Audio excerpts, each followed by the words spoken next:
What's up, guys? It's EC Jackets here with your NBA Christmas Day recap, and it was a big day in the NBA with tons of good matchups, including Celtics Nets, Lakers Knicks, Heat Thunder Finals rematch, Bulls Rockets, and Clippers Nuggets.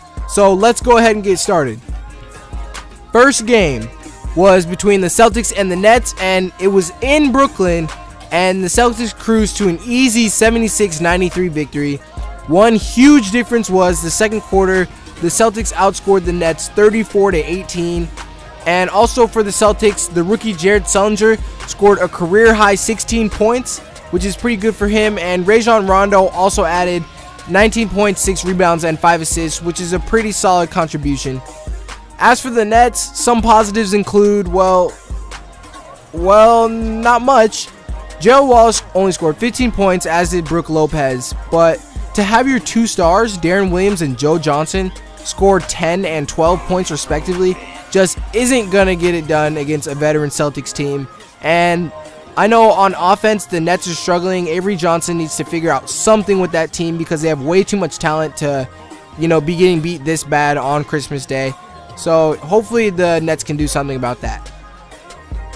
Next game, Knicks vs. Lakers in LA at the Staples Center. And this was an exciting game with tons of good matchups, both offensively and defensively. And the Lakers squeezed out the W in the end, 100-94. But one difference maker was the veteran point guard, Steve Nash, who just recently returned to the Lakers lineup. And he recorded 16 points and 11 assists. And personally, I believe that those assist numbers are exactly what the Lakers were missing during, their slump. Some of you guys know they were like 9-16 or something, and everyone's like, what's wrong with the Lakers? What's wrong with the Lakers? Well, they need Steve Nash, period. Because with no point guard, they're hopeless. And also, Kobe Bryant had 34 points, which put him as the all-time scoring leader on Christmas Day. And Kobe has scored 30-plus points in 9 consecutive games, which is pretty damn good, and the Lakers are on a season-high 5-game win streak.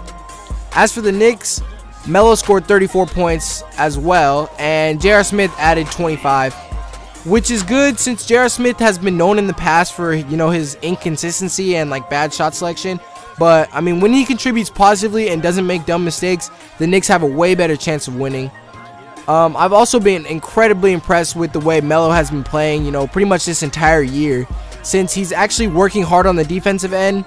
And, he's showing us that he's not just trying to score, he's trying to win, which, if you watch him in the past years, yeah, Melo's been really good, but he's never really been, hungry for a championship like LeBron or Durant.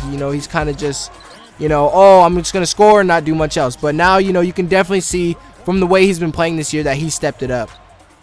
Next game, the 2012 NBA Finals rematch, Thunder vs. Heat, and it was in Miami, and the Heat ended up winning in the end 103-97. And last year's MVP LeBron James had 29 points, 8 boards, and 9 assists.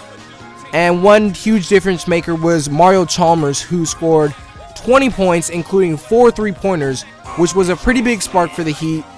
And I don't know, it just seemed like Westbrook couldn't cover him. He hit one shot, he kept shooting, and before you know it, he had 20 points. And Dwayne Wade also had 20 points and 5 rebounds. Now, this game was extremely close throughout most of the game, but the Heat pushed ahead towards the end and sealed the victory. But I think if Russell Westbrook would have gave the ball to Kevin Durant, especially during the crunch time, the Thunder could have won, because Durant had a stellar performance, which included 13 points on 11 of 21 shooting and 7 rebounds. While Westbrook, even though he tallied 21 points, he shot 5 from 19 from the field and had 5 turnovers. So, I'm not dogging Westbrook, because Westbrook is really good when he wants to be. He plays good in spurts, but, at times when he shoots 5 for 19, it really hurts that team. So, that's probably the reason why the Heat won in the end. Next game. I'm almost hesitant to recap this game between the Bulls and the Rockets because it wasn't even close. And the Bulls lost on their home court with a final score of 120-97. The one thing I can say for Bulls fans out there is hashtag the return. Because once Derrick Rose comes back, the Bulls will be a much better team and a lot more exciting to watch. And everybody in the NBA knows that. It's not just me. It's not just you watching. It's everybody. They know once Derrick Rose comes back, you know, the Bulls are going to be something to mess with. But I mean, as for the Bulls, Carlos Boozer had a measly 6 points. And that just isn't going to get the job done against the Rockets, who played really good on Christmas Day. James Harden had 26 points. Chandler Parsons had 23 points. And even Lynn Sanity had 20 points and 11 assists. Also, Amir Sheik, the former Bull, had 20 points and 18 rebounds and 3 blocks. I mean, the score truly doesn't represent like how bad the game was. For those who watched the game, you guys know that the Rockets were scoring with ease, like all throughout the second half. They went in halftime with a 17-point lead, and they even led by 35 at one point. And a 35-point game in the NBA on your home court isn't really a close game. The next and last game on Christmas Day was the Clippers vs. Nuggets. And some of you guys may know that the Clippers are my favorite team, and they cruised to a 112-100 victory over the Nuggets.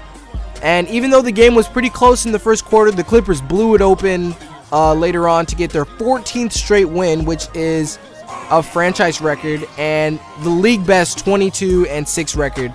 So the Clippers have the best record in the league.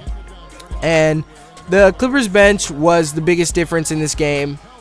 And Jamal Crawford, who has been just on fire, had 22 points, and Matt Barnes had 20. Eric Bledsoe, who is also the backup point guard for CP3, who has really stepped it up this year and proved himself as, you know, a valid contribution to this Clipper team, had 12 points in 16 minutes, which is pretty good contribution. I mean, as for the Nuggets, Danilo Gallinari shot 1 for 10 from the field, and that just isn't going to get it done against Lob City. The Nuggets, I mean, they have the potential. They just haven't really figured out how to play well together. I mean, Ty Lawson's doing his thing, and, you know, Andre Iguodala's doing his thing, but they just need a little bit more help.